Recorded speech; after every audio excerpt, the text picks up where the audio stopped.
Antes de calcularmos a área total da minha figura, que é um prisma regular hexagonal, precisamos calcular a área da base e a área lateral.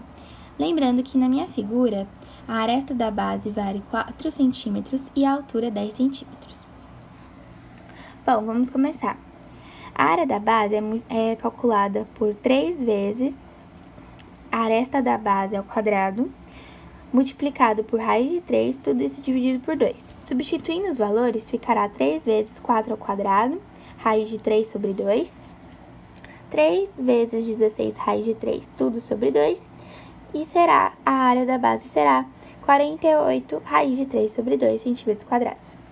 Para calcular a área lateral, faremos a aresta da base multiplicada pela altura. Então, 4 vezes 10, 40 centímetros quadrados. A área total, nós vamos fazer 6 vezes a área lateral mais 2 vezes a área da base. Faremos 6 vezes a área lateral porque o hexágono tem 6 lados. Então, vamos lá.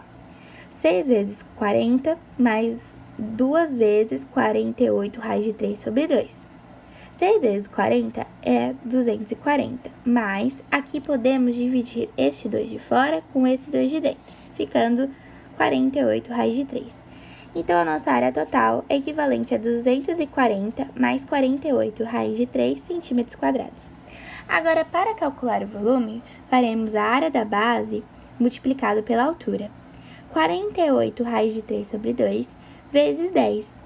Nós vamos dividir o 48 com 2, que ficará 24 raiz de 3 multiplicado por 10. Multiplicaremos só os números de fora e ficará 240 raiz de 3 centímetros cúbicos. Então, as nossas respostas são: a área total é equivalente a 240 mais 48 raiz de 3 centímetros quadrados e o nosso volume é equivalente a 240 raiz de 3 centímetros cúbicos. O princípio de Cavalieri é usado para determinar fórmulas para o cálculo de volume de sólidos geométricos. Por meio dele, por exemplo, é possível saber o volume de um segundo prisma a partir da utilização de um primeiro prisma conhecido, desde que os dois possuam a mesma altura e as áreas da base congruentes.